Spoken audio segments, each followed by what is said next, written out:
Welcome everybody to the Magical Mystery School, where we look at the big waves of astrological energy that are going on for the week, and hopefully you can apply it to your own life and your own chart. So here we go, Astro Update for October 17th, 2025. And I hope everyone's doing well. Thank you for all the likes and subscribes. I super appreciate it. Well, first off, I just want to mention that three-eye atlas another time. Because I found this Dr. Kaku, K-A-K-U, who's a Japanese astrophysicist, and he has a channel called Astro Atlas, where he's kind of keeping up on this. And I'm going to try to put a link in the description box, but we'll see how it goes, right, for me. He came up with a few things about the anomalies of Atlas as a comet. First off, it is moving so much faster than any comet he's ever seen, he said. It's just incredibly how fast it is. The other thing, it has a mirror-like smooth surface, which that's a little weird. I gotta say, if it's a rock, it should look like a rock, but it's a mirror-like smooth surface. And you know how the moon, on the dark side of the moon, it's like in the vacuum of space, incredibly frozen, right? And then on the other, it's the sunny side, it's warmer anyway. Well, Atlas is actually emitting heat from the dark side of its body. So, okay. What else? Oh, and the vapor that it is emitting, comets usually emit water vapor, and Atlas is emitting CO2. And also, it looks like it's made out of nickel instead of, usually they're made out of iron. See, I don't know. That's why you need to figure this out for yourselves too. But, probably one of the things that's the spookiest anyway, is that usually comets are solid rocks and they can find voids within Atlas. So anyway, you guys, go ahead and, we'll see what happens here. Remember, I think it's, the 22nd, which is another really big day astrologically. It'll be closest to Earth. And on the 29th, I'm sure about that day, is when it's going to be closest to the sun. And so anyway, keep your eyes looking up, right? We can't see it because it's right behind the sun. So, but anyway, we can feel it. And they say it's supposed to be a heart chakra thing. So we'll see. All right. Okay, I left this kite up here because last week when Venus activated this kite, and remember, Mars has been over this point, Mercury's been over this point, the Sun's been over this point, and now last but not least is Venus. And remember, this was a trine of air, Libra, Aquarius, Gemini, all air signs. Thinking, being able to figure things out, and then this exit point, out at this 0 degrees Aries with Saturn and Neptune here in this little mini grand trine. I'm wondering if this is all about the peace agreement in Gaza. Let's hope, please, please, please let it last. I don't care who takes credit for it. Just get those poor people some food and some aid and whatever they need. Okay, so I'm thinking maybe with Venus the last time, maybe with Mars they fought about it, Mercury they hashed things out, the Sun things became clear, and Venus, kind of tied it up in a nice little bow, which she's really good at. So, because remember, this is that 0 Aries point, okay, that primordial point of the universe. So I'm really, really hoping maybe this is a signal that this is a peace agreement that can actually last. Wouldn't that be fabulous? Okay. Another thing that and then the government shutdown. Remember we said, until, Pluto went direct on October 13th, it's definitely not going to open up until after that. And give it a week or so to get moving, Pluto to get moving. The new moon, though, is on the 21st. So hopefully sometime after that, within well, of course it will be sometime after that. Oh, I forgot my clock. It's going to bong a lot. Sorry about that. But I'm hoping that there'll be some sort of, you know, come to some sort of agreement after the new moon here. Okay, now let's get started on the new stuff. Now today I'm going to mostly focus on the Sun and Mercury.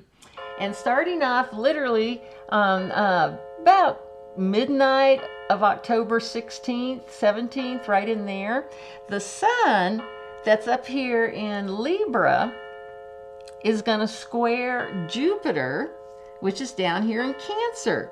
So remember, squares always happen with signs that are in the same modality. So that's cardinal to cardinal. Oh, let me go ahead and take this kite off. Sorry about that. So you can see what's going on here a little better.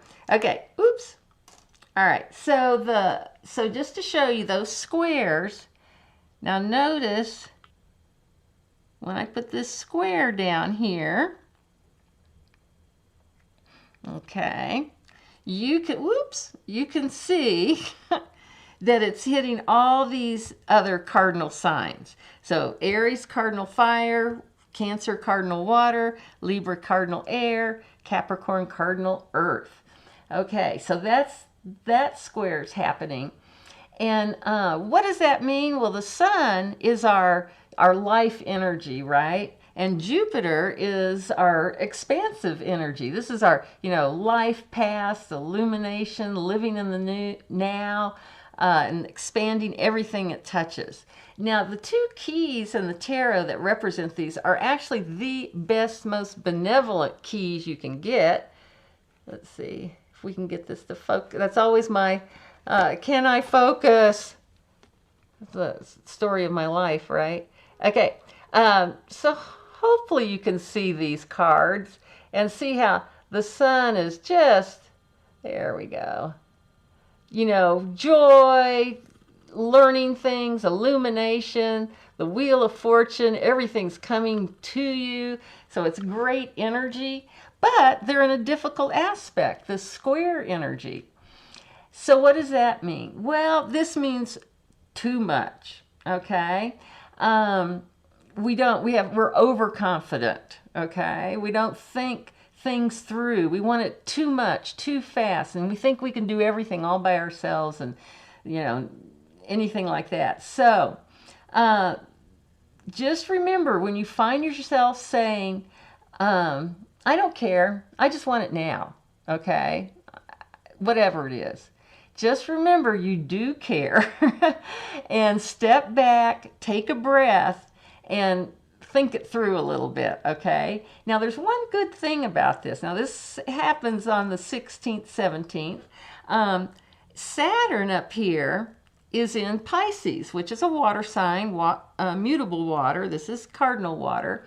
But that means that they trine each other. Now, they're still 2 degrees apart, but still close enough that this is going to really help this square, help us to keep a lid on things, to take that breath, to step back. Just remember when you hear yourself saying something like, oh, I don't care, it doesn't matter, I'm just going to do it, stop, okay? So let's see. Then the new moon is on the 21st, and it's at 28 degrees Libra, 29 minutes, at 5:25 a.m. Pacific Daylight Time. So again, all you folks that are born, right at the end of the Libra period, the beginning of Scorpio. So I call that my October Scorpios. And again, that'd just be the very end before it turns into Scorpio. You folks are going to be feeling this up close and personal. Now, everybody's going to feel the new moon, but it's going to be very intense for you. Now, let me just start and build up the context here of what's going on. Because on the 19th, just before the new moon, the Sun is going to inconjunct Saturn. Now, we've talked about this a lot, right? What the inconjunct is. Now, an inconjunct is kind of uncomfortable. It's like the sore tooth or, that back, just that something that's kind of annoying and aggravating kind of energy. And that's going to be happening on the 19th. And like I said, we've seen this before. Mars has been through here, Mercury, and now the Sun. And remember, Venus is going to come through here too, but not for a while. So then on the 21st, we're going to see the new moon. And also remember, and what is a new moon? Pop quiz.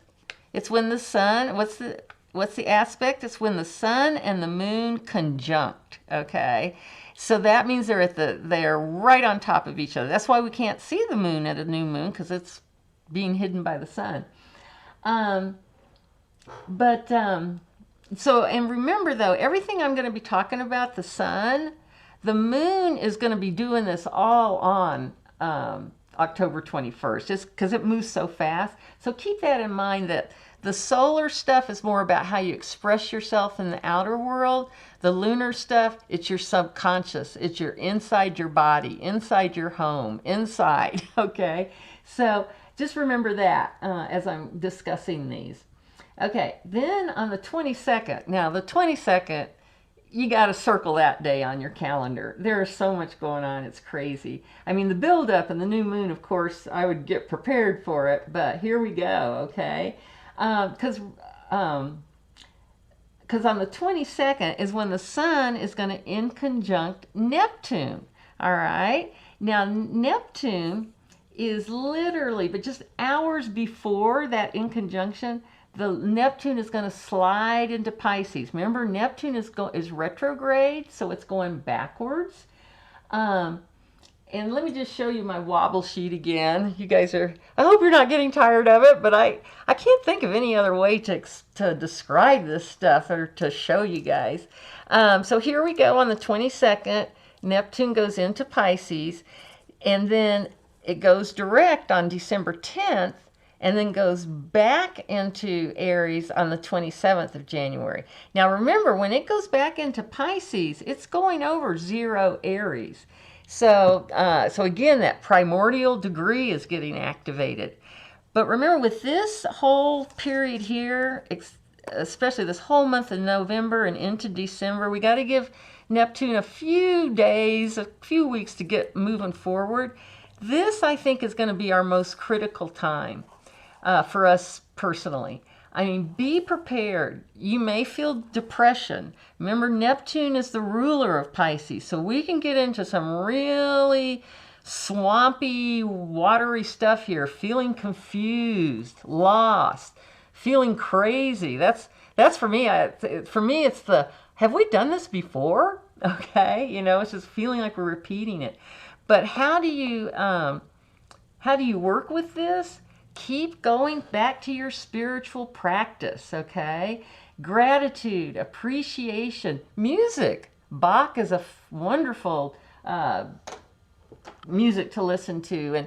And I like on YouTube, they have some of these, vibration tones. And they're so funny because I put them on and I actually feel resentful about them at first. And then the next thing I know, I'm feeling all smooth and calm. So I like those. And remember, with 29 degrees Pisces, because remember, look at this.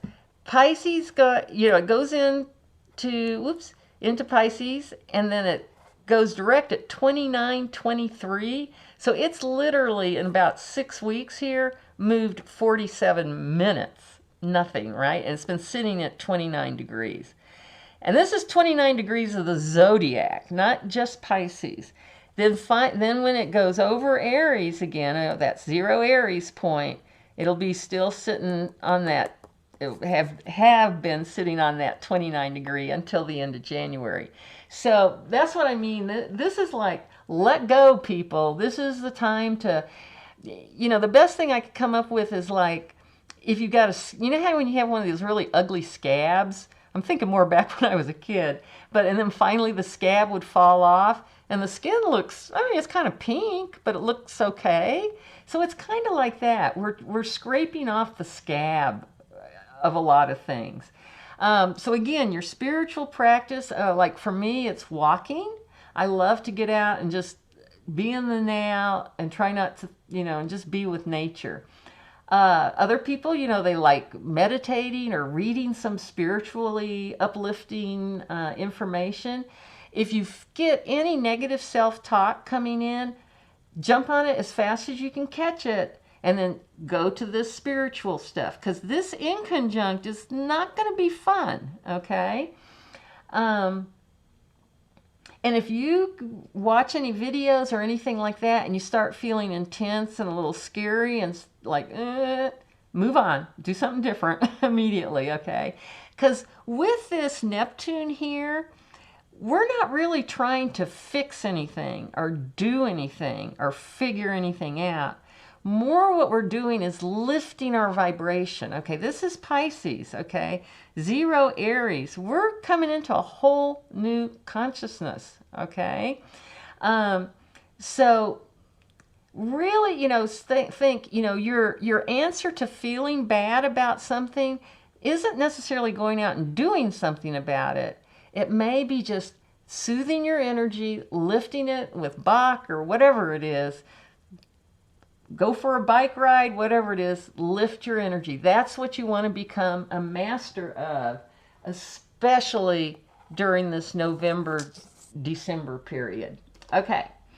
Let's see. All right. Okay. And but I do think by the time that Neptune goes direct here, I do think we will start to feel December into the holidays that if we feel like we've been sinking in quicksand, we're going to start feeling like we can see kind of a light at the top of this tunnel there. We can kind of start to pull ourselves up out of that quicksand. And also remember, when Neptune does go into Aries, we've got Saturn doing the same thing on the February 15th, not too far behind that.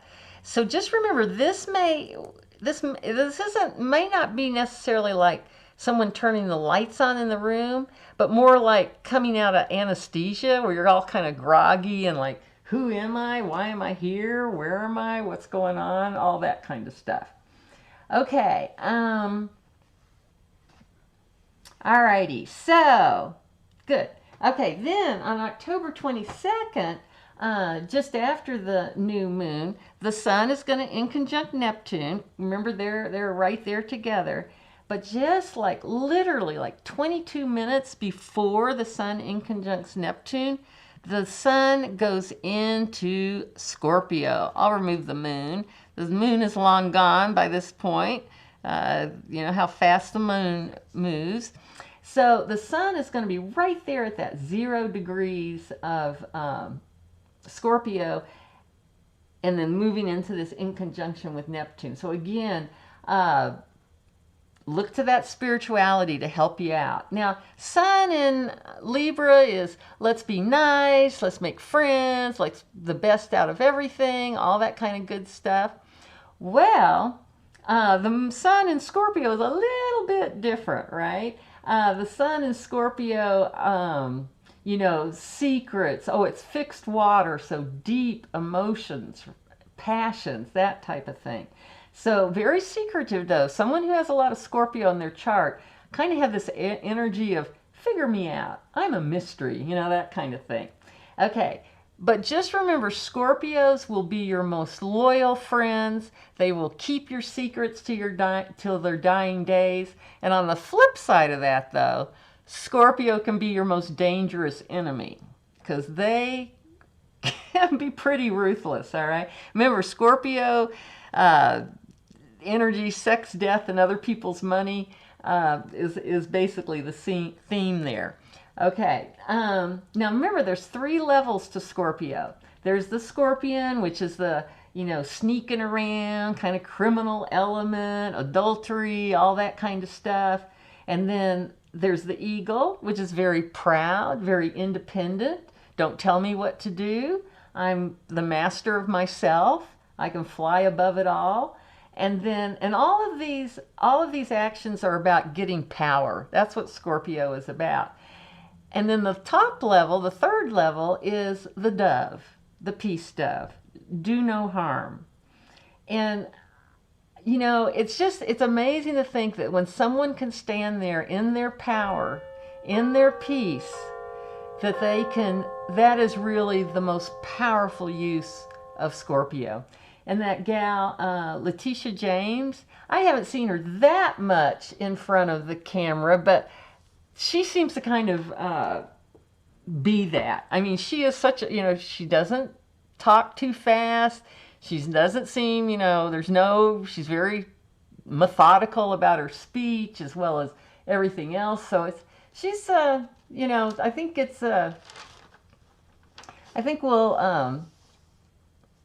it'll be interesting to see what happens with her too. But I think she's a good example of peace with power. Okay, now on October 23rd, the Yod will complete by the Sun is going to inconjunct Uranus. Okay. Bink. Okay, and that's going to complete the Yod. So we're going to actually have a aspect kind of like that in the sky. I guess that's good enough. Okay, now get ready for some jangly nerves. Okay, Uranus in Gemini, mutable air, back and forth, in her head, Uranus. Let's do something different. Let's be special. Let's, you know, jump off the cliff.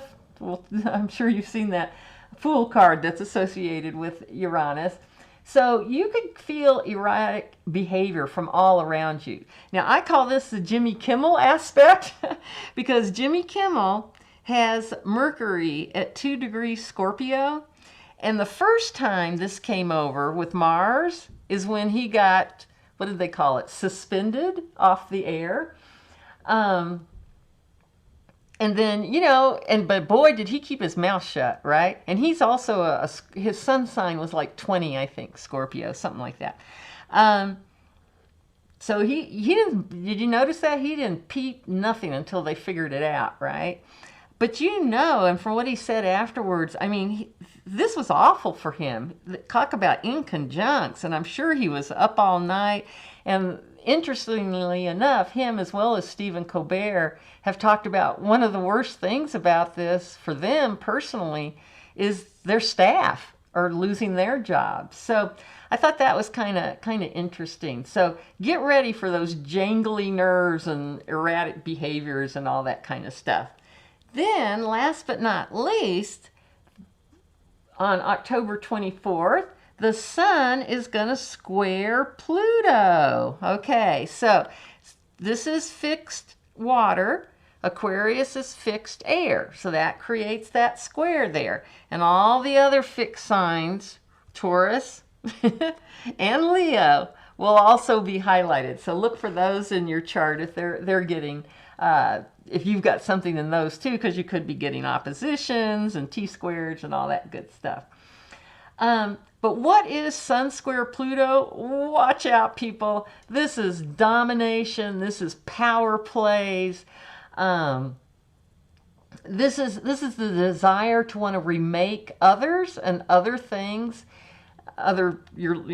society, whatever, into something that you want it to be. It's the desire, because, Pluto is the recreation, right? I mean, here, yeah. I'll just go ahead and show you the, never mind. Pluto is this card of recreation, that type of thing. And then with the Sun squaring it, you may, watch out for people doing power plays on you, but watch out for you putting power plays on others, okay?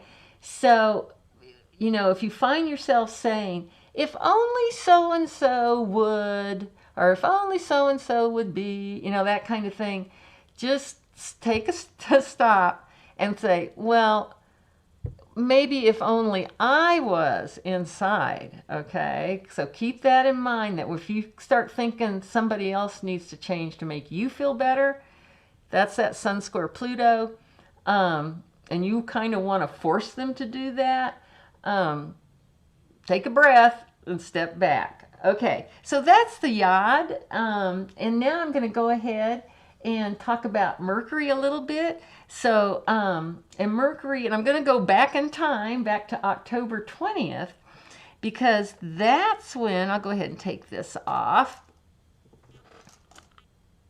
because that's when Mercury is going to conjunct Mars. So that's leading up to, and in Scorpio, is leading up to that new moon, right? Right? Yeah. And so this is going to be in action for that new moon. Now, remember, this is fixed water in Scorpio, and the first thing I think of, whoops, what have I got on here? That's not right. Mercury and Mars, not Venus and Mars. There we go. Okay, so Mercury's how we communicate. Mars is fighting in Scorpio, sex, death, and other people's money. This is Epstein to me, big time. People fighting over the release of it. This is wanting the truth, the secrets to be revealed. And this is Scorpio, those secrets around all this ugly, deep, dark stuff. Then, but remember the scorpion, the eagle, and the dove, and how you respond to that is probably the most important things. And you know, as I always say, whenever I see Mercury with Mars in almost anything, any combination, but this is a conjunction in Scorpio, watch your words, your angry words. If you have angry words coming out, remember, spelling is, you know, a spell is a spell, and that's what those angry words, if you cast out a spell that's angry, it's bound to come back at you. So just keep that in mind. Did I get all tippy here? Anyway, okay, then on the 24th, and this is where you guys, I would circle the 24th and 25th. This is your day to go to the spa, to relax, take a little time off for yourself, and we deserve it. After these yods and Pluto and everything else, what we've got going on that day is that Mercury is going to be far enough into Scorpio that it's going to trine Jupiter, all right? And remember, it's 2 degrees off, but we still have that trine with Saturn here. So what we've got here, and it's a trine, so what element is it in? All 3? Water, right. So we've got, whoops, I don't know what's with me today. We've got Mercury to Jupiter, okay, cardinal water, fixed water, and then we've got Mercury to Saturn in mutable water, and that completes that grand trine.